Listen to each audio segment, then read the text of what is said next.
The Crovar response was massive and swift. Within 2 months of the defeat at Veltara, intelligence reports began flowing in from across the galaxy. The enemy was pulling ships from every conquered system, assembling the largest fleet anyone had ever seen. "They're taking this personally," Amy Carter reported during the daily briefing. "Our analysts estimate they're gathering over 3,000 ships for the assault on this sector." Admiral Clark's face was grim on the communication screen from her flagship. "We have 160 human ships ready for battle, plus support vessels from 6 other species who've joined the Alliance, still badly outnumbered." Jake Morrison studied the tactical display showing both fleets. The numbers were sobering, but something else caught his attention. "Lisa, you've been analyzing their fleet composition. What do you see?" Dr. Lisa Park highlighted different ship types on the display. "The Crovar are bringing everything they have. Heavy battleships, fast attack cruisers, even their command vessels. They're not just trying to win this battle. They're trying to end the war in one decisive strike." Elder Vashka's crystal form flickered with concern. "If they defeat us here, there will be no one left to oppose them anywhere in the galaxy." "Then we don't let them defeat us," said Kielna. Her green crystal body pulsed with determination. Over the past months, she had become the unofficial leader of the young Zelani who supported the war effort. "We have advantages they don't expect." Merton nodded agreement. "The Crovar have never faced united resistance. They're used to picking off isolated planets and scattered fleets. They don't know how to fight against coordinated strategy." The preparation for battle took 3 weeks. The Alliance fleet gathered at a system called Nexus Point, chosen because its multiple asteroid belts and planetary rings would provide cover for smaller ships. The Zelani had spent months building defensive platforms throughout the system, each one protected by their advanced shield technology. Pete Walsh worked around the clock with Zelani engineers, making final improvements to the hybrid weapon systems. "We've managed to boost the power output by another 15%, he reported. "Each human ship now hits about twice as hard as it did 6 months ago." Ben Torres coordinated the communication networks that would be crucial to the battle. "Every ship in the Alliance fleet is connected to the Zelani tactical grid. We can coordinate movements with precision the Crovar can't match." But perhaps the most important preparation was psychological. The Alliance had grown beyond just humans and Zelani. Representatives from dozens of species had arrived to join the fight. Some brought ships and weapons, others brought knowledge and expertise. All brought the determination to stop the Crovar expansion. "Look around you," Jake said during the final briefing before battle. 6 months ago, most of our species had never even met each other. Now we're united against a common threat. The Crovar think they're facing the same scattered resistance they've always encountered. They're wrong. The enemy fleet arrived exactly when the intelligence reports predicted. 3,000 Crovar ships dropped out of hyperspace at the edge of the Nexus Point system and immediately began advancing in their standard formation, a massive wave designed to overwhelm defenders through sheer numbers. "They're not even trying to be subtle," observed Lieutenant Commander Sarah Mitchell from the human destroyer Courage. "Same tactics they've always used." "That's going to be their downfall," replied Captain Frank Torres from his position on a Waikip Zelani command platform. "They don't know how to adapt when their standard tactics fail." The battle began with the Crovar launching long-range missiles at the defensive platforms. But the Alliance was ready. Zelani shields absorbed the impact, while human point defense systems shot down the warheads that got through. Instead of the quick destruction the Crovar expected, their opening salvo accomplished almost nothing. Phase 1 complete. announced Kiel-Na from the main tactical center. Enemy has committed to their attack pattern. Initiating response. The Alliance counterattack was unlike anything the galaxy had ever seen. Instead of meeting the Krovar head-on, the combined fleet used the asteroid belts to launch coordinated strikes from multiple directions. Human ships provided the firepower, while Zalani sensors guided every shot with perfect accuracy. Krovar battleship destroyed, reported Amy from her position coordinating intelligence. That's their 15th capital ship down in the first hour. But the Krovar fleet was enormous. Even losing ships at an unprecedented rate, they kept coming.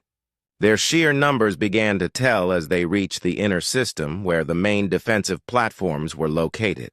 "They're breaking through the outer perimeter," warned Ben. "Estimated 40 minutes until they reach the populated worlds." This was the crucial moment of the battle. The Alliance fleet fell back to the inner system, drawing the Krovar into a carefully prepared trap. The enemy, sensing victory, pressed their attack even harder. "Now!" ordered Elder Vashka from his position in the Crystal Command Center. Hidden throughout the inner system were Zalani ships that had been concealed by advanced stealth technology. They had been waiting, powered down and invisible for exactly this moment. As the Krovar fleet entered the trap, 300 Zalani vessels suddenly appeared and activated their weapons. The Zalani had finally chosen to fight directly. "Elder?" Jake asked in amazement. "I thought—" "We thought too," Elder Vashka replied, his crystal body blazing with light. "We thought we could protect life without taking life. But some evils are too great to defeat indirectly. The Krovar have forced us to evolve beyond our old understanding of pacifism." The Zalani ships were devastating. Their crystal-based weapons could cut through Krovar armor like it was paper. Their shields were nearly impenetrable, and their 3,000 years of accumulated scientific knowledge had been focused into instruments of war that the Krovar had no defense against. "Krovar command ship targeted," announced Melkos from her Zalani cruiser. "Firing." The beam that lanced out from her ship was pure energy, controlled and directed with perfect precision. It struck the massive Krovar flagship and cut it in half. The explosion lit up the entire system. With their command structure disrupted, the Krovar fleet began to fall apart. Ships that had fought in perfect coordination suddenly found themselves isolated and confused. The Alliance pressed their advantage, hunting down the scattered enemy vessels with ruthless efficiency. "They're breaking off," reported Admiral Clark. "The survivors are retreating."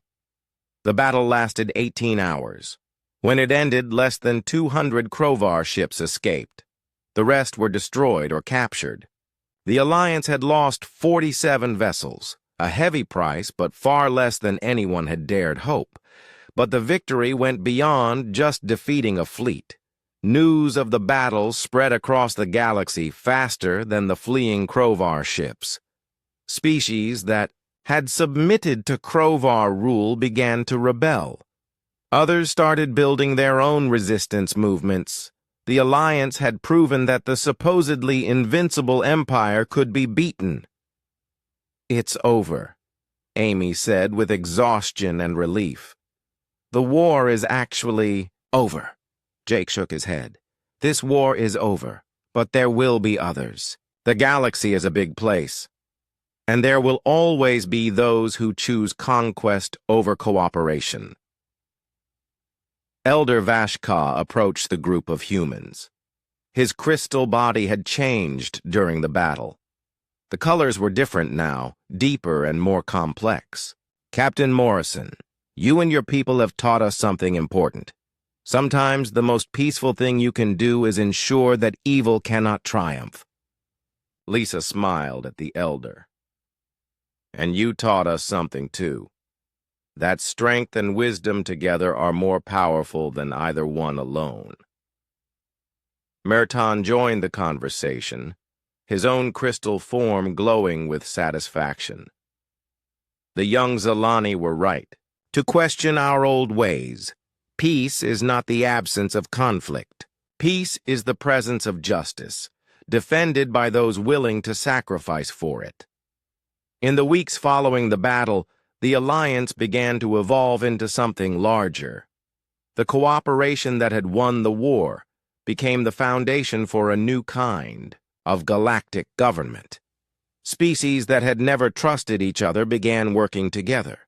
Trade routes opened, knowledge was shared, art and culture flowed between worlds that had been isolated for millennia.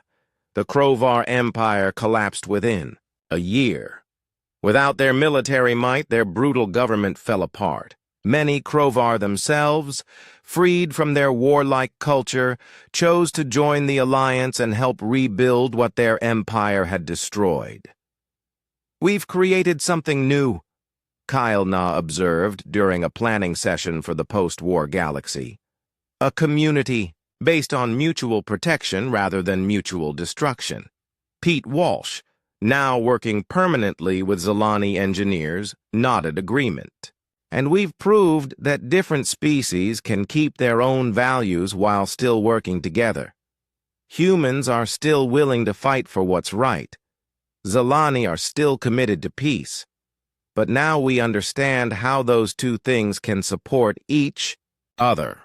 The war had ended, but the alliance it created would last for generations. The galaxy's most pacifist species and one of its most warlike had found a way to combine their strengths while respecting their differences. And in doing so, they had created something that neither could have achieved alone. A lasting peace built on justice, defended by courage, and guided by wisdom. Captain Jake Morrison felt the ship shake again. The lights on the control panel blinked red and yellow. Something was very wrong with the Aurora's dream. He looked at the screens in front of him. Numbers were going down fast. The jump drive was broken. "How bad is it?" Jake asked his engineer. Pete Walsh wiped sweat from his face. His hands were dirty from working on the broken parts. "Real bad, Captain. The jump drive is dead. We can't go anywhere fast. We're stuck." Jake felt his stomach drop. They were far from home. Very far. No other human ships were close. The nearest human base was months away if they used the slow engines.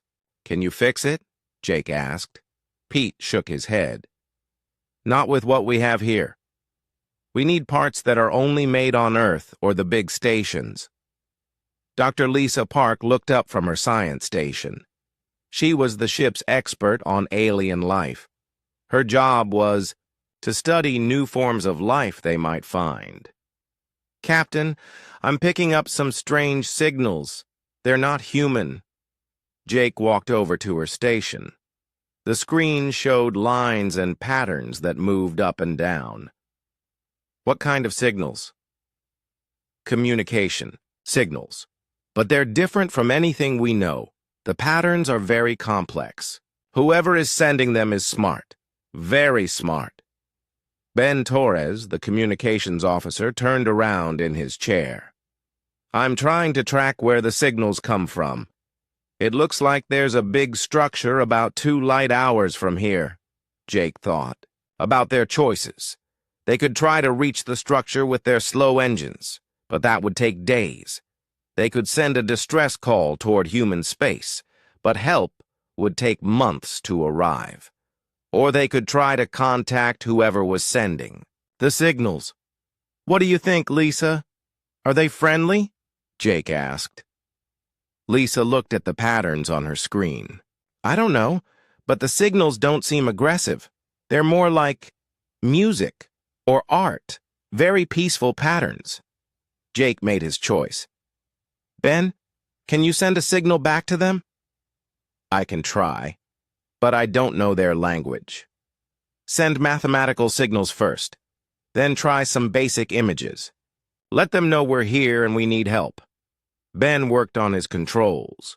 He sent simple math problems. 2 plus 2 equals 4, 3 times 3 equals 9. Then he sent pictures of their ship, pictures of humans, pictures showing that their ship was broken. For 2 hours, nothing happened. The crew waited and watched the screens. Then Lisa's station started beeping. "Captain, they're responding," Lisa said with excitement. The signals coming back were different now. They showed the same math problems Ben had sent. But the answers came back in the aliens' language. Then came new patterns, more complex ones. "They're trying to talk to us," Ben said. "Look at this. They sent back our picture of a human, but they changed it, added things to it." On the screen was the picture Ben had sent, but now it had lines around it. Gentle, flowing lines that seemed to move even though they were. Still, Amy Carter, another crew member, looked over Ben's shoulder. "It's beautiful, like they're showing us how they see us." For the next several hours, the two sides sent signals back and forth. Slowly, they began to understand each other. The aliens seemed curious but careful. They asked many questions about humans. They wanted to know if humans were peaceful. Lisa worked hard to answer their questions. She sent pictures of human art, pictures of human families, pictures of humans helping each other. She tried to show the good side of humanity, but she was honest too. She sent pictures that showed humans could fight. But she also sent pictures showing humans making peace after fights. She showed that humans could learn and change. The aliens seemed to think about this for a long time. No signals came for 6 hours. The crew of the Aurora's Dream waited. They were getting worried. Their ship was still broken. They needed help soon. Then new signals came. Different patterns. Stronger signals. "Captain," Ben said, "I think there's a ship coming toward us." On the long-distance screens, a dot appeared. It was moving fast, very fast. As it got closer, they could see it was huge, much bigger than their ship, and it was beautiful. The alien ship looked like it was made of crystal. It seemed to glow with soft light. It moved without making any sound they could hear. When it stopped, near them, they could see patterns of light moving through its walls. "They're scanning us," Lisa said. "But it's not aggressive, it's gentle, like they're being very careful not to hurt us." New signals came from the crystal ship. These were easier to understand. The aliens had learned from their earlier talk. The message was simple. "We will help. We will take you to safe place. Do not be afraid." Jake looked at his crew. They were all scared but also excited. This was the first time humans had met aliens who seemed friendly. "Send back a message," Jake told Ben. "Tell them we accept their help. Tell them we're grateful." The crystal ship moved closer. A beam of light came from it and surrounded the Aurora's Dream. Jake felt the ship start to move, but it was smooth, smoother than their own engines. "Where are they taking us?" Amy asked. Lisa watched her screens carefully. "To that structure Ben found earlier. It's huge, Captain. Much bigger than I thought. It might be a space station, or maybe even a small moon that they built." As they traveled, the crystal ship sent more signals. They were teaching the humans their language. Ben and Lisa worked together to learn it. They found that the aliens called themselves the Zilani. The Zilani had been watching the stars for a very long time. They had seen many other races, but they had never made contact before. They preferred to stay hidden and watch from far away. "Why did they help us then?" Jake asked. Lisa read the new signals carefully. "They say we're different. Most races they've watched are either very aggressive or very afraid. But we tried to communicate. We showed them art and beauty, not just weapons. We were honest about both our good and bad sides. The journey took 8 hours. When they arrived at the Zalani station, everyone on the Aurora's Dream was amazed. The station was enormous. It was made of the same crystal material as the ship. Lights moved through it like flowing water. It was the most beautiful thing any of them had ever seen. "Welcome," came the signal from the station. "You are safe now. We will fix your ship, but first we must talk. There are rules we must follow. Rules that have kept us safe for a very long time." Jake knew their adventure was just beginning. They were the first humans to meet the Zalani. What happened next would change everything for both races. The Zalani station was like nothing the humans had ever seen. They were given rooms that were comfortable but clearly designed for beings very different from humans. The walls were made of crystal that glowed softly. The furniture seemed to grow from the floor. Everything was smooth and flowing. Jake and his crew had been on the station for 5 days now. They were treated well, but they were not allowed to leave their section. The Zalani said this was for everyone's safety. They needed time to decide what to do with the humans. Dr. Lisa Park spent most of her time trying to understand the Zalani. She had learned more of their language. It was unlike any human language. It used sounds, but also colors and light patterns. The Zalani could make their crystal bodies glow in different ways to show emotions and ideas. On the 6th day, a Zalani came to visit Lisa. He introduced himself as Merton. He was what humans might call a scholar or teacher. His crystal body was pale blue with streaks of silver. When he spoke, gentle patterns of light moved across his surface. "Dr. Park," Merton said in careful English, "I would like to understand your species better. We have watched many races, but we have never spoken with them. You humans are..." "Interesting." Lisa sat down across from Merton. "We're interested in learning about you too. Your people seem very peaceful, very wise." Merton's body flickered with what Lisa was learning meant pleasure or agreement. "We have been peaceful for 3,000 of your years. We learned long ago that violence only creates more violence. We chose a different path." "How did you learn that?" Lisa asked. Merton was quiet for a moment. The lights in his body moved slowly, like thoughts forming. "Long ago, the Zalani were not peaceful. We fought wars like other races. We nearly destroyed ourselves. Those who survived decided never to fight again. We made it our most important law." Lisa nodded. "Humans have fought many wars too. But we've also learned from them. We've learned to make peace, to forgive, to build something better after the fighting ends." This seemed to surprise Merton. His body glowed brighter. "You have fought wars and then made peace? How is this possible? Does not fighting create only more enemies?" "Sometimes," Lisa said, "but not always. Humans have something we call redemption. It means that people can change. They can become better than they were, even after doing bad things." Ben Torres joined them the next day. He had been working on improving communication between the two species. He brought with him recordings of human music, art, and history. "I want to show you something," Ben said to Merton. "This is from a place on Earth called Europe. 70 years ago, the countries there were fighting a terrible war.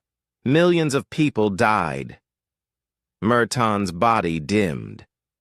Among the Zalani, this showed sadness or distress. This is why war is wrong. Why we chose peace. "Wait," Ben said. "Let me show you what happened after." He played recordings of the same countries 60 years later. They were working together, trading with each other. Their people were visiting each other's countries as friends. The same people who fought became allies, Ben explained. They learned from their mistakes. They chose to build something better together. Merton was very still. For a long time, no lights moved in his crystal body. This is difficult to understand. How can those who hurt each other learn to trust again?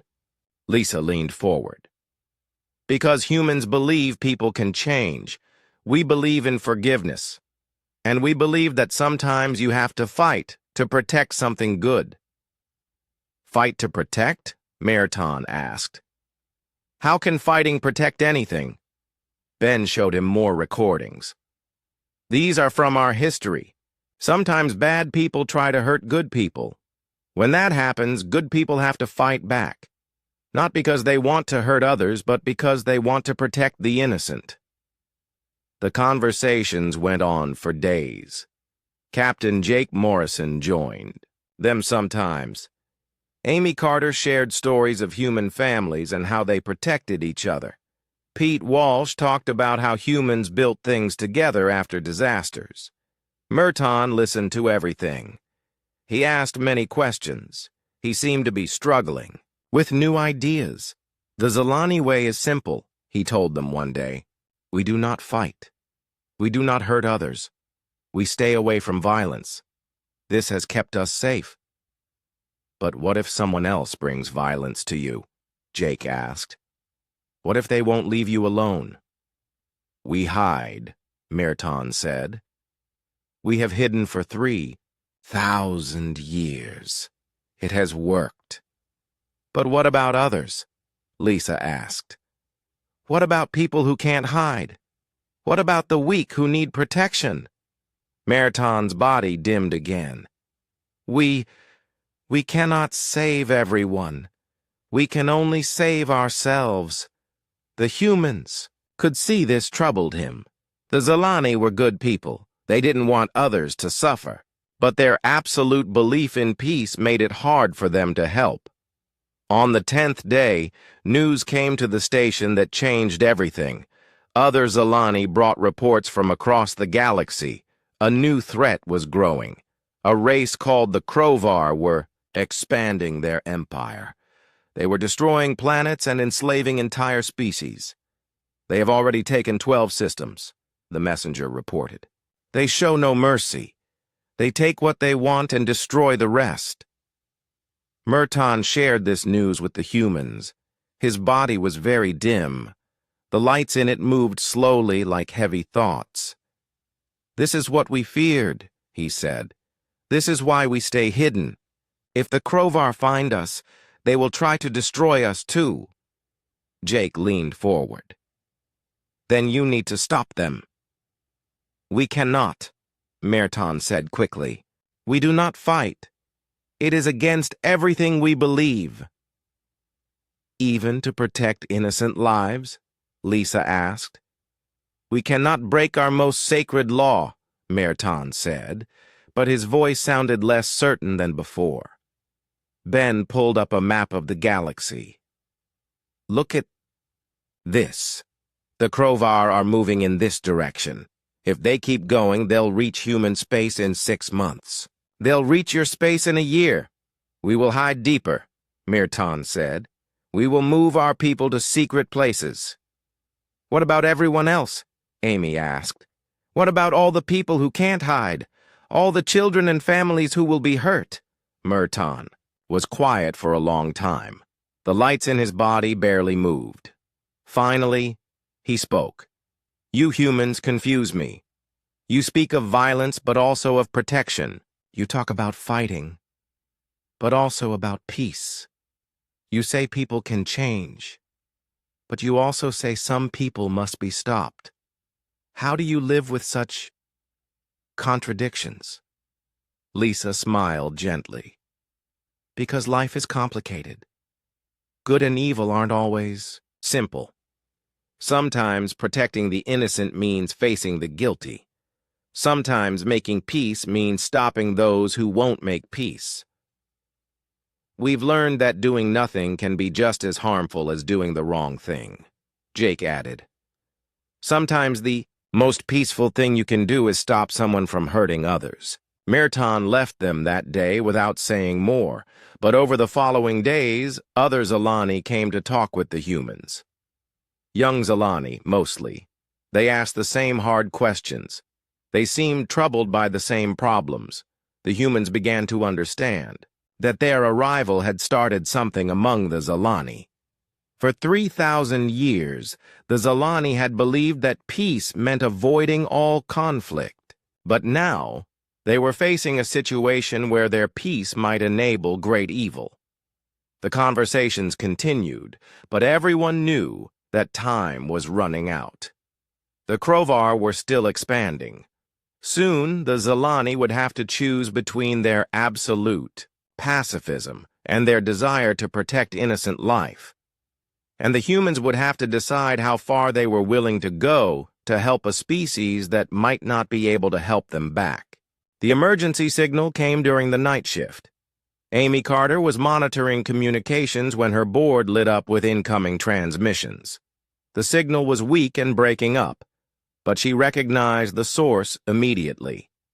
Captain Morrison, to the communications center, she called over the ship's intercom. Emergency transmission from human space. Jake arrived within minutes, still putting on his uniform.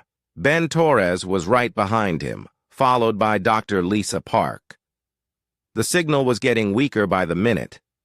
It's from New Denver Colony, Amy said, her face pale. But something's wrong. The signal keeps cutting out. Ben worked to clean up the transmission. Static filled the room, then suddenly a voice came through clearly. This is Colonel Ryan Hayes of New Denver Defense Force. We are under attack. Repeat. We are under attack. Large fleet of unknown vessels entered the system 6 hours ago. They ignored all attempts at communication and began attacking our orbital stations. The signal crackled and faded. Amy worked frantically to maintain the connection. They're targeting civilian areas, the voice continued. Population centers, schools, hospitals. This is not a military operation. This is extermination. We've sent out evacuation ships, but the enemy is hunting them down. They're not taking prisoners. They're not making demands. They're just killing everyone. Jake's hands clenched into fists. New Denver had 2 million colonists, families, children, old people who had never hurt anyone. The voice came back, weaker now. If anyone receives this transmission, warn Earth. Warn everyone. These aliens are not interested in conquest. They're interested in destruction. They call themselves the Krovar, and they're heading toward the core worlds. Static took over completely. Amy tried for an hour to re-establish contact, but the signal was gone. How far is New Denver from here? Jake asked Ben. Ben checked his star charts. About 40 light years. That signal took 40 years to reach us, but it was sent on emergency, frequencies that travel faster than normal radio. So this happened recently, Lisa said. Maybe days ago. Jake turned to the others. We need to contact the Zalani. They need to know about this. Within an hour, Mirtan arrived at their quarters. Other Zalani came with him, including some the humans had never seen before. Their crystal bodies were darker colors, and they moved with obvious authority. We heard your transmission, Mirtan said. Our listening stations picked up the same signal. This is what we feared. One of the darker Zalani stepped forward. The lights in his body moved in slow, heavy patterns. I am Elder Vashka. I lead the council that makes decisions for our people. Tell us everything you know about this Krovar. Jake shared what little they knew. They're aggressive. They don't negotiate. They target civilians, and they're heading toward human space. They are heading toward everyone's space, Elder Vashka said. Our long-range sensors show Krovar fleets moving in multiple directions. They are expanding rapidly. Lisa leaned forward. Have you encountered them before? No, the elder said, but we have observed them from a distance. They appeared in this galaxy 50 years ago. Since then, they have conquered 17 star systems. They do not colonize planets. They strip them of resources and move on. What about the people who lived on those planets? Amy asked. Elder Vashka's body dimmed. There are no longer people on those planets. The room fell silent. The humans understood what that meant. Over the next few days, more transmissions reached the station. Not all from human space. Other species were sending out distress calls as Krovar fleets attacked their worlds. The pattern was always the same. No communication, no mercy, complete destruction. Ben worked with Zilani technicians to track the signals. They created a map showing Krovar movements across the galaxy. The picture it painted was terrifying. They're not just randomly attacking, Ben explained to the group. Look at this pattern. They're moving in organized waves. This is a coordinated invasion of the entire galaxy. Pete Walsh studied the map. How many ships do they have? Based on the attack reports, we estimate they have thousands of warships, Elder Vashka said. Possibly tens of thousands. They seem to have unlimited resources. Lisa had been studying the Krovar attack patterns. Captain, I think I understand their strategy. They're not trying to hold territory. They're trying to eliminate competition. They want the galaxy empty so they can take whatever resources they need. Genocide, Jake said quietly. They're committing genocide on a galactic scale. Merton had been very quiet during these discussions. Finally, he spoke up. What can be done? How can such evil be stopped? You fight back, Jake said simply. You gather every ship, every weapon, every person willing to stand against them, and you fight. We cannot, Elder Vashka said firmly. The Zilani do not fight. We have not raised weapons in 3,000 years. It is against our most fundamental beliefs. Then you'll all die, Jake said bluntly. And so will everyone else who can't or won't fight back. The elder's body flashed with what the humans had learned was anger. We have survived for 3,000 years without violence. We will find another way. What other way? Lisa asked. You can't negotiate with people who won't talk. You can't hide from people who are searching the entire galaxy. You can't run from people who have faster ships than you. More reports came in over the following days. The human colony at Riverside fell. The peaceful Tanari civilization was wiped out. The proud warrior race called the Maxim fought bravely but were overwhelmed by sheer numbers. Each report dimmed the lights in the Zilani bodies a little more. These were good people who hated to see suffering, but they were trapped by their own beliefs. Amy had been working on long-range communications. She finally managed to contact Earth. This is Admiral Susan Clark of Earth Defense, came the response. We've been trying to organize a defense against the Krovar. We've managed to evacuate some of the outer colonies, but we're badly outnumbered. What's the plan? Jake asked. We're falling back to defended positions, trying to buy time while we build more ships. But honestly, Captain, it doesn't look good. We need allies. We need help. Jake looked at the Zilani in the room. We found potential allies, but they won't fight. Can't they provide support? Supplies? Safe harbors for refugees? Elder Vashka stepped forward. We could provide sanctuary for those fleeing the war. Our space is well hidden, but we cannot provide weapons or military aid. That would help, Admiral Clark said, but we need more than that. We need someone to help us fight."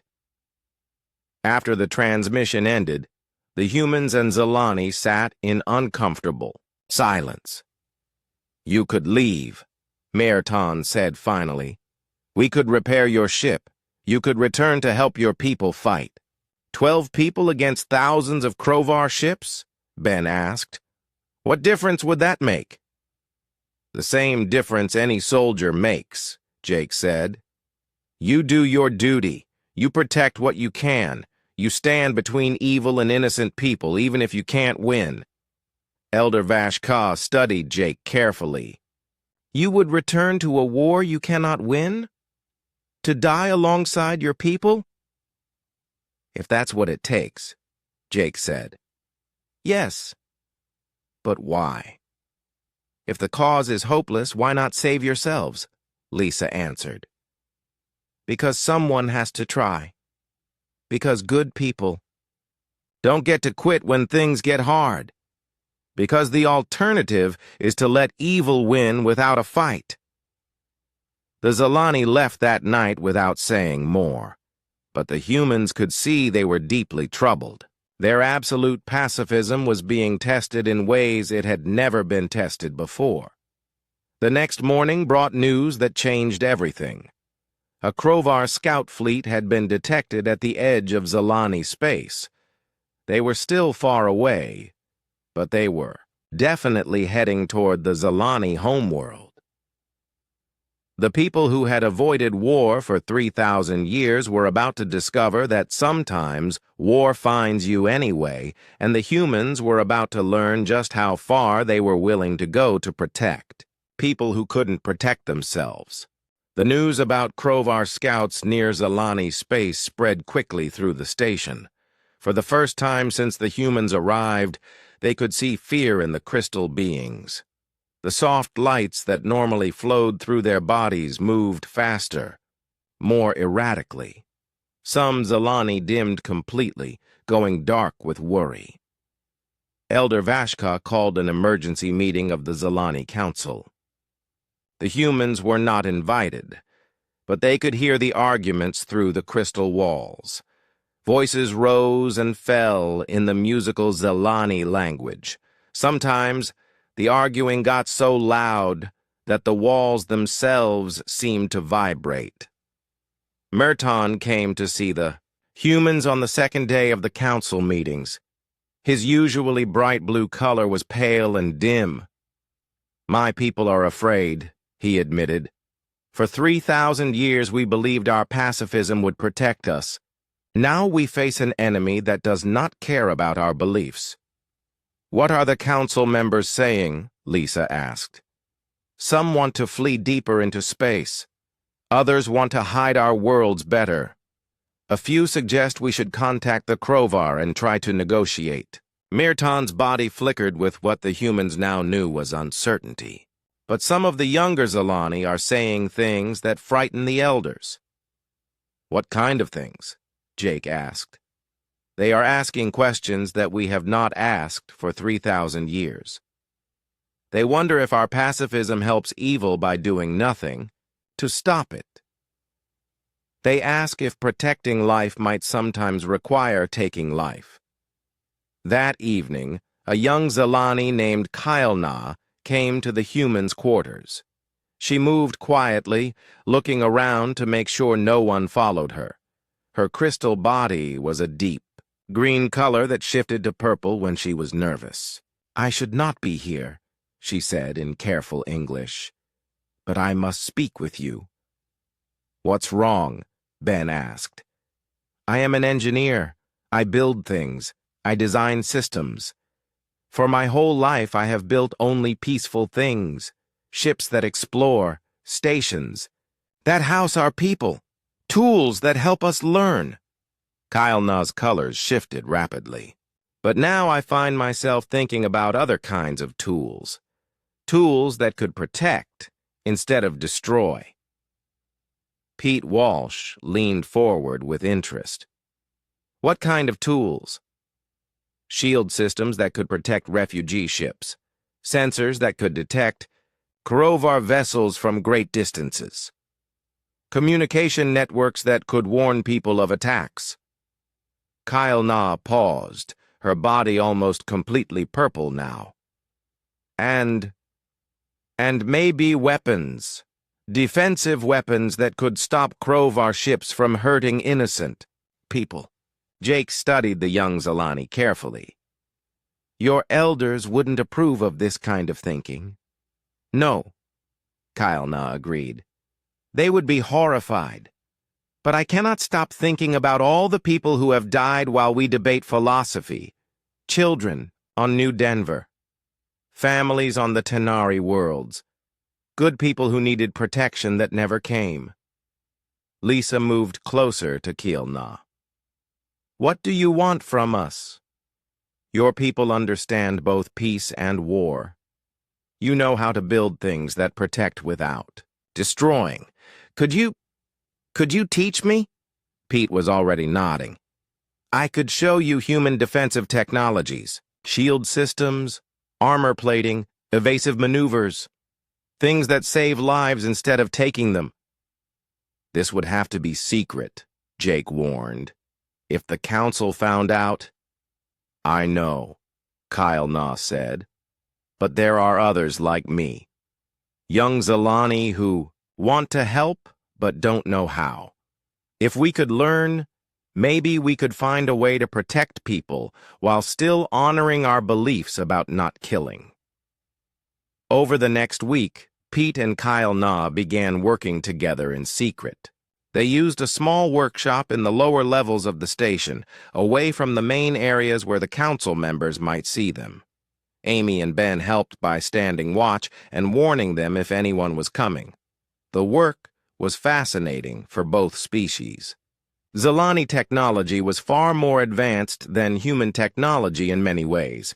Their crystal-based systems could process information at incredible speeds. Their understanding of energy manipulation was centuries ahead of human science. But humans had something the Zalani lacked: experience with conflict. Pete knew how to design systems that could take damage and keep working. He understood redundancy, backup systems, and emergency protocols. Look at this, Pete explained to Kyle Na as they worked on a shield design. Human ships are built to get hurt and survive. We assume we'll take damage, so we plan for it. Your ships are beautiful, but they're not designed for battle. Because we never expected to need battle-ready ships, Kyle Na replied. Her green color had brightened as she worked. She seemed more confident now. But if we combined your damage resistance ideas with our energy manipulation technology, we could create shields that are incredibly strong but only activate when someone attacks, Pete finished. Pure defense. No way to use them to hurt anyone. As they worked, other young Zalani began to quietly join them. They came one or two at a time, always careful not to be seen. Soon there were 8 Zalani working on the project. Each brought different skills. Kelrim was an expert in communication systems. Nexva understood transportation and logistics. Melkos worked with energy weapons, though she insisted she only wanted to understand them to defend against them. Lisa spent time with the group, sharing human knowledge about psychology and strategy. The Krovar seem to attack in predictable patterns, she explained. If we can understand how they think, we can predict where they'll go next. That could save lives, Nexva said. Her silver crystal body pulsed with excitement. If we could warn people before the attacks come, they could evacuate. We could save thousands of people without firing a single shot. The secret project grew more ambitious. The young Zalani began designing an entire system for protecting refugees and warning potential targets. They called it the Sanctuary Network. The plan was elegant in its simplicity. Zalani communication technology could send messages across vast distances almost instantly. Their sensors could detect Krovar ships before human sensors could. Their space stations could house millions of refugees. We could create safe zones throughout the galaxy, Kielna explained to the humans. Places where people could go when their worlds are threatened. We could coordinate evacuations. We could give people hope. But they all knew the plan had a fatal flaw. The sanctuary network could save some people, but it couldn't stop the Crovar from destroying entire civilizations. At best, it would slow down the genocide. It wouldn't end it. Jake pointed this out during one of their planning sessions. This is good work. It will save lives, but the Crovar will keep coming. Eventually, they'll find your safe zones. And when they do, all those refugees will be trapped in one place. Then what do you suggest? Melkos asked.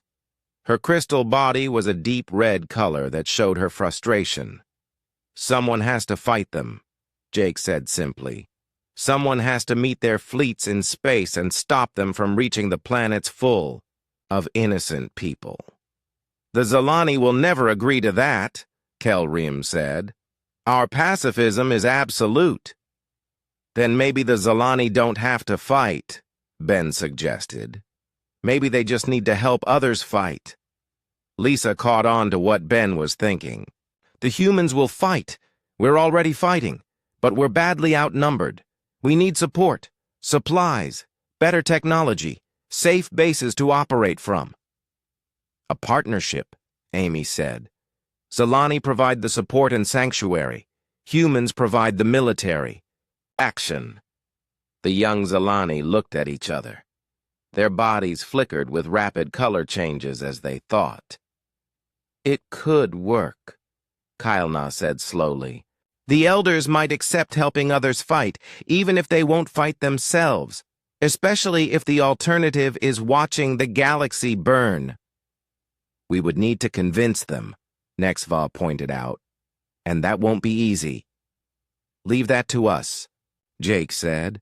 But first, we need to make sure your sanctuary network can actually work. If we can show the elders that cooperation saves lives, maybe they'll be willing to try.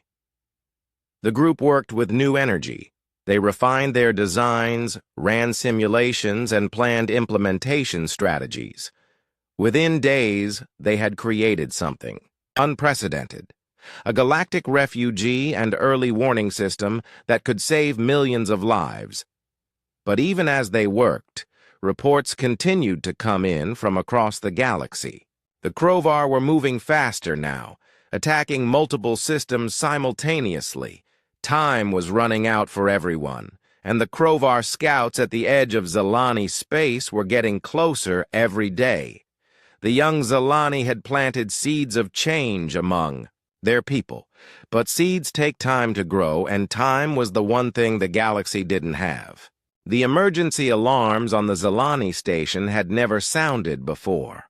For 3,000 years, the crystal beings had lived in peace, so they had never needed warning systems for war. But now the soft musical tones filled every corridor as urgent. Messages flowed through the station's communication networks. Elder Vash Ka's voice echoed through the crystal walls, speaking in rapid Zalani that the humans couldn't fully understand. But they caught enough words to know what was happening. The Crovar scouts had reached the outer edge of Zalani space. They were scanning planets, mapping defenses, preparing for invasion. Jake Morrison and his crew were summoned to the main council chamber. It was the first time they had been allowed into the heart of the Zalani government. The chamber was enormous, with walls that reached up so high they disappeared into misty light. Hundreds of Zalani filled the space, their crystal bodies creating a rainbow of colors that shifted and flowed as emotions moved through the crowd. Elder Vashka stood at the center, his dark crystal form towering over the others. Around him sat the other council members, 12 Zalani who had guided their people for centuries. All of them looked dim and uncertain. Humans, the elder said, his voice heavy with exhaustion. We have called you here because we face a choice that our people have not faced in 3,000 years. The Crovar will reach our homeworld in 6 months. We must decide what to do. Merton stepped forward from the crowd. Some on the council want to evacuate our people to the far edge of the galaxy. Others want to send messages to the Crovar, hoping to negotiate. Still others believe we should hide our world so completely that the Crovar cannot find them. What? Do you think will work? Lisa asked. Elder Vashka's body flickered with dark patterns. None of those options will save everyone. If we evacuate, millions of Zalani will die during the journey. If we try to negotiate, the Crovar will simply learn our location and attack us anyway. If we hide, they will eventually find us through systematic searching. Then you know what you have to do, Jake said quietly. We cannot fight, the elder replied immediately. It is against everything we are, everything we believe. Our ancestors chose pacifism because they saw what violence does. It destroys the soul as much as the body. A young Zalani in the crowd called out, "But what about the souls of those who die because we do nothing?" Elder Vashka turned toward the voice. It was Kailna, though she looked smaller and more frightened in the huge chamber. "You should not speak here, young one. The council will decide." "The council has been deciding for weeks," another young voice said. This time it was Melkos. "While they debate, people die. Entire species are being erased from existence." Murmurs spread through the crowd. The humans could see that the younger Zelani were supporting Kilna and Melkos, but the older ones looked shocked that anyone would challenge the council's authority. Ben Torres stepped forward.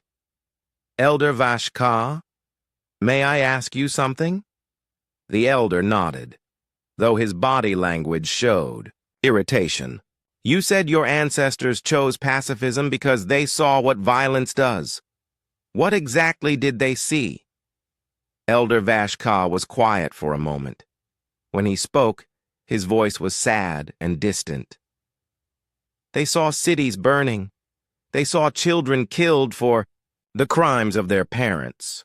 They saw good people turned into monsters by hatred and revenge. They saw that every act of violence created more violence until nothing was left but destruction." "But what if violence is being done to you?" Amy asked. "What if someone is trying to hurt your children right now? Do you let them die to keep your hands clean?" "We find another way," the elder said firmly. "There is always another way." Jake felt his patience breaking. "What other way? The Crovar don't negotiate. They don't show mercy. They don't leave survivors. You can't reason with them. You can't hide from them. And you can't run fast enough to escape them. So what's your other way?" "We will not abandon our principles," Elder Vashka declared. "Even if it means our extinction."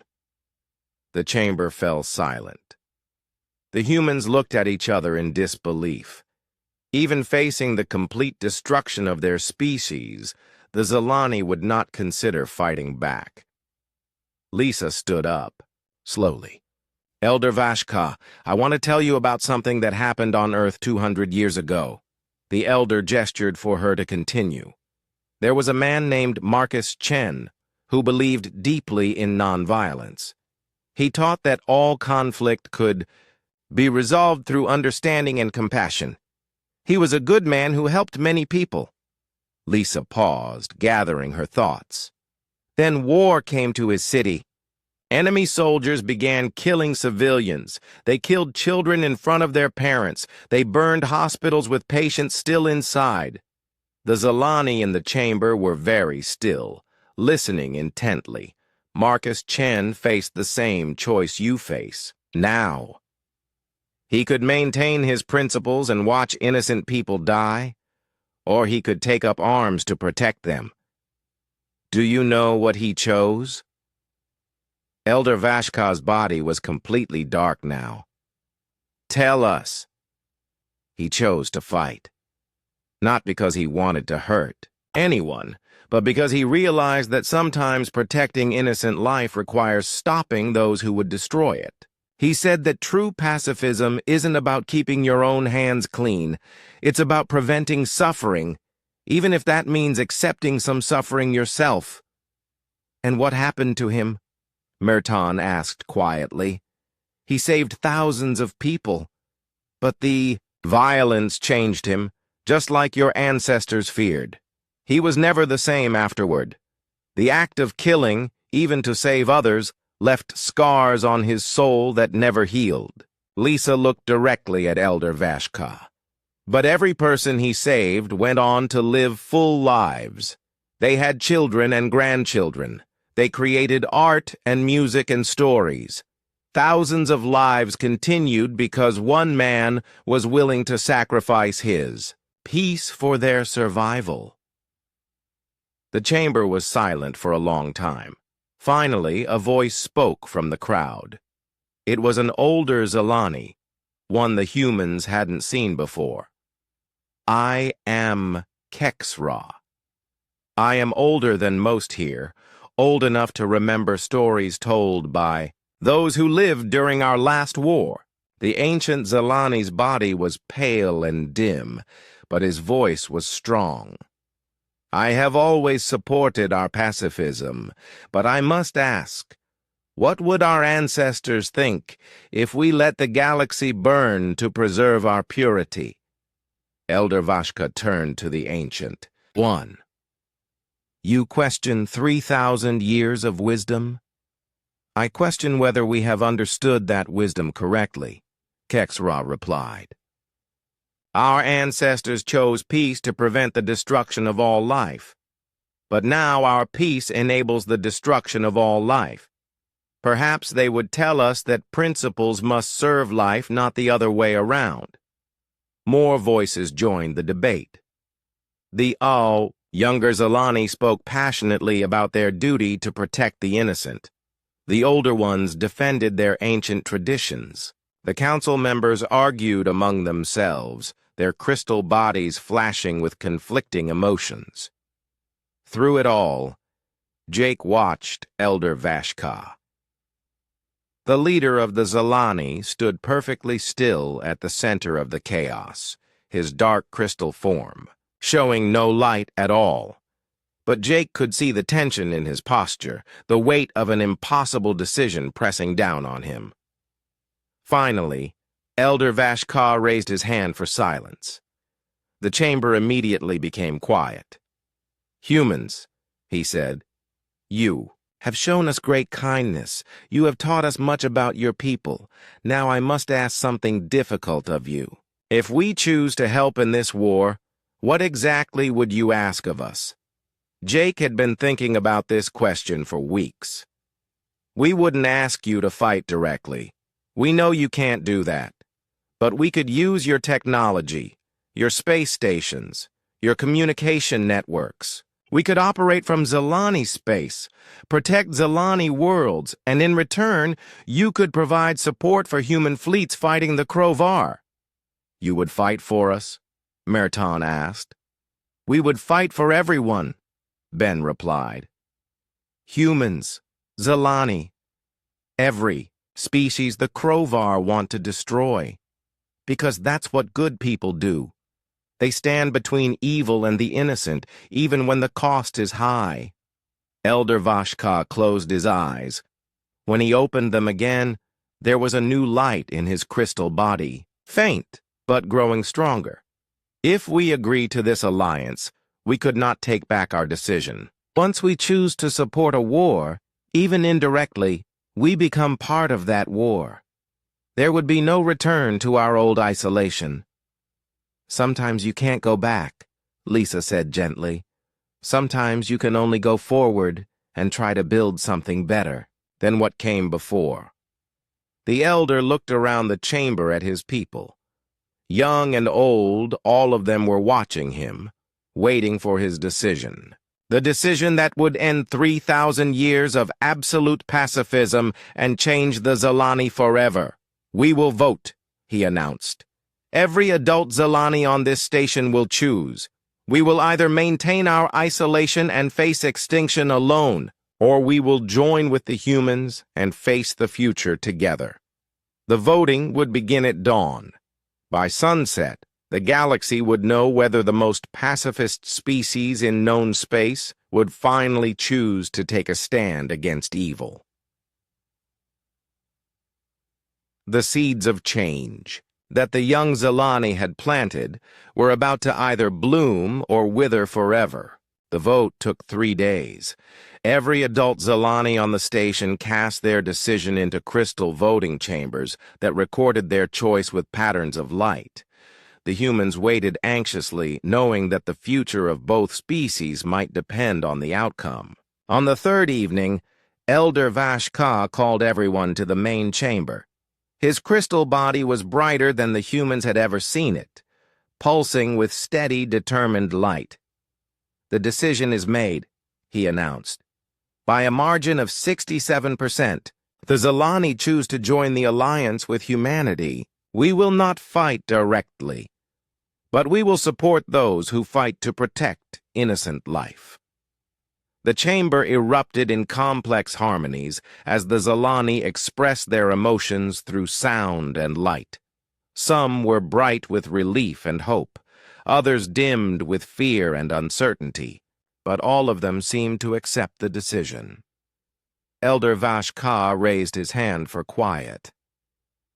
"This choice changes everything for our people. For 3,000 years we have lived apart from the galaxy's conflicts. Now we choose to become part of the struggle between good and evil.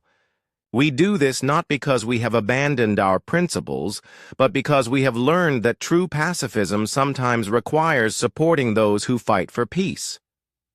Jake Morrison stepped forward. "Elder Vashka, on behalf of humanity, I accept this alliance. We will fight to protect Zilani space as if it were our own. And we will never ask you to do anything that violates your core beliefs." "What happens now?" Merton asked. Ben Torres had been working with Amy Carter on communication with Earth. "We've been in contact with Admiral Clark. She's bringing a fleet to rendezvous with us. 50 human ships, with more coming as fast as they can be built." 50 ships against thousands? Kyle Na asked. "It's a start," Pete Walsh said. "And with Zilani technology supporting us, 50 human ships can do a lot more damage than 50 ships operating alone." Over the following weeks, the transformation began. The Zilani had never prepared for war, but they learned quickly. Their manufacturing capabilities were enormous. Crystal-based systems could be grown and shaped much faster than metal ships could be built. Kyle Na led a team of young Zilani engineers working with Pete to design hybrid technologies. They created shield systems that were far stronger than anything humans had built before. They developed sensors that could detect Krovar ships from incredible distances. They built communication networks that could coordinate fleet movements across entire star systems. "Look at this," Pete said excitedly as he showed Jake the latest designs. "Zilani crystal technology can store and channel energy in ways we never imagined. Their shields don't just stop attacks. They absorb the energy and use it to make the shields even stronger." Meanwhile, Lisa worked with Merton and other Zilani scholars to understand Krovar psychology and tactics. They studied every battle report, every attack pattern, looking for weaknesses. "The Krovar rely on overwhelming force and speed," Lisa explained to a mixed group of humans and Zilani. "They attack multiple targets simultaneously to prevent coordinated defense. But that's also their weakness. They spread their forces thin to maintain the element of surprise. If we could predict where they'll attack next, we could concentrate our forces to meet them," Merton added. "Instead of being reactive, we could be proactive." Amy Carter had been working with Zilani communication specialists to create a galaxy-wide intelligence network. "We're setting up listening posts throughout this region of space. The moment Krovar ships enter a system, we'll know about it. and we can warn people hours or even days before the attack begins. The first test of the alliance came sooner than expected. Krovar scouts had been moving steadily through Zalani space, mapping systems and identifying targets. Ben's long-range sensors detected a full Krovar attack fleet heading toward a system called Veltara, where 3 billion Zalani lived on crystal cities built in the rings of a gas giant. Estimated time to attack, 18 hours, Ben reported. Elder Vashka's body dimmed with worry. Our people on Veltara have no military defenses. They are scientists, artists, philosophers. If the Krovar reach them. They won't, Jake said firmly. How many human ships do we have ready? 12, Amy replied. Admiral Clark's advance fleet arrived yesterday. 12 ships against an estimated 50 Krovar vessels, Pete said grimly. 12 human ships with Zalani support, Kylna corrected. That changes everything. The plan they developed was unlike anything either species had tried before. The Zalani would use their superior sensor technology to track every Krovar ship in the system. Their communication networks would coordinate the human fleet's movements with perfect precision. Their shield technology would protect the human ships from damage while their weapons charged for counterattacks. Most importantly, the Zalani would evacuate as many civilians as possible while the human fleet delayed the Krovar attack. It's not about winning a traditional battle, Jake explained to Admiral Clark over the communication link. It's about buying time for the evacuation and showing the Krovar that this space is defended. Admiral Clark was a tough woman in her 50s who had been fighting the Krovar for months. Understood, Captain. My ships are ready. Let's see what human determination and Zalani technology can accomplish together. The battle began exactly as predicted. 50 Krovar ships dropped out of hyperspace near Veltara and immediately began moving toward the populated areas. But this time they were met by an enemy that knew they were coming. The 12 human ships were positioned perfectly, guided by Zalani sensors that could track targets through asteroid fields and planetary rings. When the Krovar opened fire, their weapons met shields that absorbed the energy and redirected it back at them. Direct hit on Krovar Cruiser 7, reported Lieutenant Danny Cole from the human ship Defiance. Their weapons can't penetrate these new shields. But the real surprise came when the human ships began their counterattack. Guided by Zalani targeting systems, every shot found its mark. Krovar ships that had seemed invincible suddenly found themselves outgunned and outmaneuvered.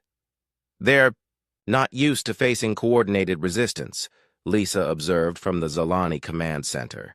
Their tactics assume their enemies will be confused and frightened. The battle lasted 6 hours.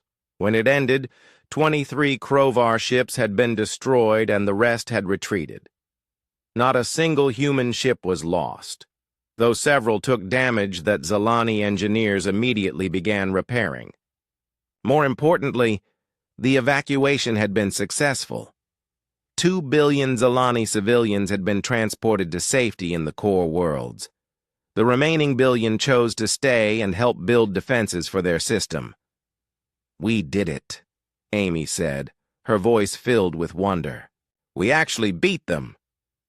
We survived the first test, Jake corrected. But the Krovar will be back, and next time they'll bring more ships. Elder Vashka appeared on the communication screen from Veltara. Captain Morrison, my people owe you and your crews a debt that can never be repaid. You risked your lives to protect strangers. Not strangers, Jake replied. Allies. And that's what allies do for each other. Over the following months, the alliance grew stronger. More human ships arrived, along with volunteers from other species, who had heard about the successful defense of Veltara. The Zalani expanded their manufacturing capabilities, producing weapons and ships designed by both species working together. The young Zalani, who had started the secret project, became the leaders of the war effort. Kielna was put in charge of technology development. Melkos became the head of intelligence gathering. Nexva coordinated logistics for the growing fleet. But perhaps the most important change was in the Zalani themselves.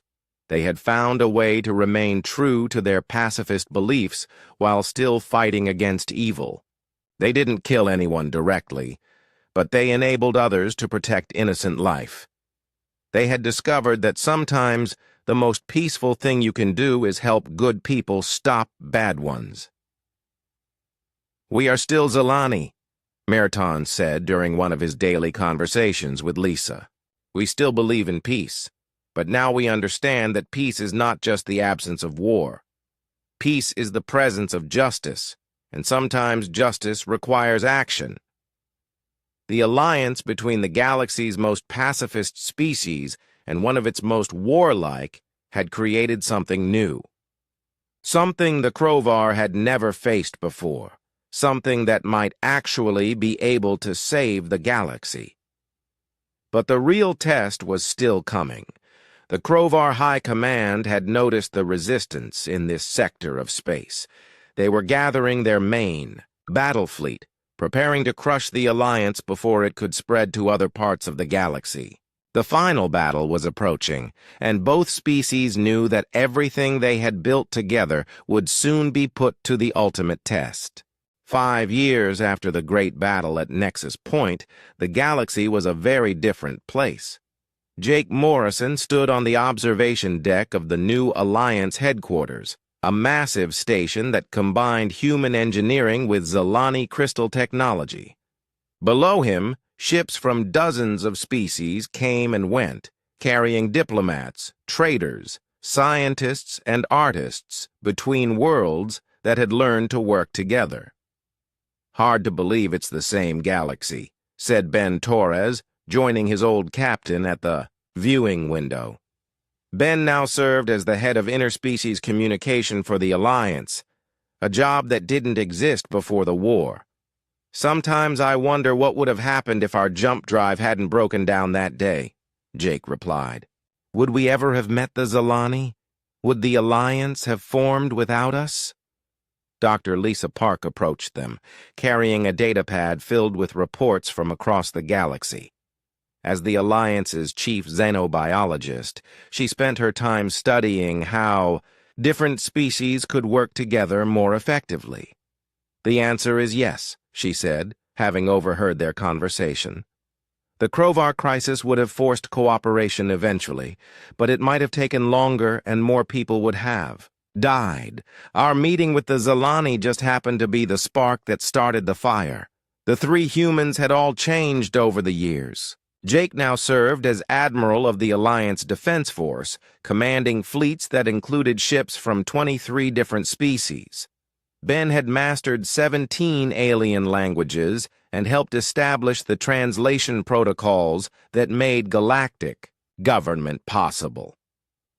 Lisa had become one of the most respected scientists in the galaxy, her work on interspecies psychology helping to prevent conflicts before they started. But the biggest changes were in their friends among the Zalani. Elder Vashka had stepped down from leadership, choosing to spend his remaining years teaching young Zalani about the hard lessons learned during the war. His replacement was Kielna, the young engineer who had started the secret weapons project. She was now Elder Kielna, leader of a transformed species. "The irony is not lost on us," she had said during her inauguration ceremony. "The most pacifist species in the galaxy now leads an alliance dedicated to preventing war through strength. But we have learned that true pacifism requires active protection of peace, not passive acceptance of evil." Merton had become the Alliance's chief philosopher, working with thinkers from every member species to develop new ways of understanding morality and justice. His latest work, The Ethics of Protective Violence, was required reading in schools across the galaxy. We were wrong to think that good and evil were simple concepts, he wrote. The universe is complex, and our responses to it must be equally complex. Sometimes the most moral action requires accepting personal moral cost. The Alliance government was unlike anything the galaxy had seen before. Instead of trying to make all species identical, it celebrated their differences while finding ways for those differences to work together. Humans provided military leadership and tactical thinking. Zilani offered wisdom and advanced technology. The artistic Fenari created beauty that inspired all species. The analytical Vorthan solved complex mathematical problems that made large-scale cooperation possible. Amy Carter had found her calling working with refugee resettlement. Millions of beings displaced by the Crovar War needed new homes, and the Alliance had committed to helping every one of them. Her office coordinated with hundreds of worlds to find places where different species could thrive. The hardest part isn't finding them homes, she explained to a group of new volunteers. It's helping them heal from the trauma of losing their original homes. Some of these people saw their entire civilizations destroyed. They need time and patience to learn to trust again. Pete Walsh had become something of a legend among engineers. His hybrid human-Zilani technologies were now standard throughout the Alliance. But more importantly, he had trained a new generation of engineers from multiple species to work together on projects that no single race could have accomplished alone. The key is understanding that every species has something to contribute, he told his students at the Alliance Technical Institute. Humans are good at building things that survive damage. Zilani are good at manipulating energy. Fenari understand aesthetics in ways that make technology more intuitive to use. When you combine all these strengths, you get results that are better than any one species could achieve. The Alliance faced new challenges every day. Not every species wanted to join. Some preferred isolation, and the Alliance respected that choice as long as they didn't threaten others. A few tried to exploit the new cooperation for their own gain, requiring careful diplomacy to manage. There were also internal tensions. Some humans thought the Alliance was too soft on former enemies. Some Zilani worried that their pacifist culture was being lost. Young people from all species sometimes chafed at the careful pace of democratic decision-making. But the Alliance had learned from both human and Zilani wisdom. From humans, they learned that conflict could be resolved through honest discussion and compromise. From Zilani, they learned that patience and long-term thinking were more valuable than quick solutions. The former Crovar presented a special challenge. Their empire had collapsed, but millions of Crovar individuals still existed. Some were genuinely reformed and wanted to make amends for their species' crimes. Others remained bitter and resentful. A few still plotted to rebuild their empire. We can't judge an entire species by their worst members, Elder Keel Na had argued during the debates about Crovar membership in the Alliance. Humans have produced both saints and monsters. So have Zilani. So has every species. We must judge individuals by their actions, not their ancestry. The decision to allow reformed Crovar into the Alliance was controversial, but it proved to be correct. Crovar, who had rejected their empire's values, brought valuable knowledge about military tactics and resource management. Their understanding of authoritarian systems helped the Alliance prevent the rise of new dictatorships. One of the most successful programs was the Cultural Exchange Initiative, led by a former Crovar general named Thek Moore, who had become a passionate advocate for peace. He worked with volunteers from every species to create programs where young people could spend time learning about other cultures. I was raised to believe that conquest was the highest virtue, he told a mixed group of human, Zelani, and Crovar students. But living among you has taught me that cooperation achieves far more than domination ever could. The strongest empires fall eventually, but communities built on mutual respect can last forever. The Alliance's greatest achievement was the Sanctuary Protocols, the system that had grown out of Kilna's original refugee network. Every member species contributed resources to maintain safe havens throughout the galaxy, where beings fleeing war, disaster, or persecution could find shelter.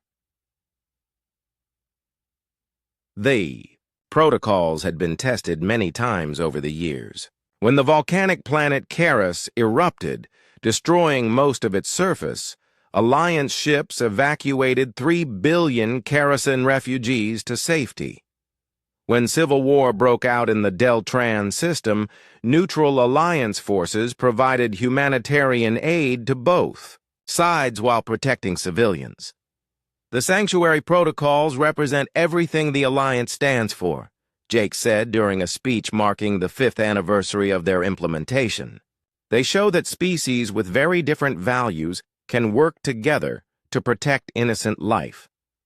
They prove that strength and compassion are not opposites, but partners. Looking back, historians would mark the Human-Zelani alliance as the turning point that ended the galaxy's age of isolation and conflict. But for those who lived through it, the real achievement was simpler. They had learned that differences in philosophy and culture didn't have to mean differences in fundamental values. Humans and Zelani both valued life, freedom, and justice. They just had different ideas about how to protect those values. Once they understood that both approaches were necessary, they created something stronger than either could build alone.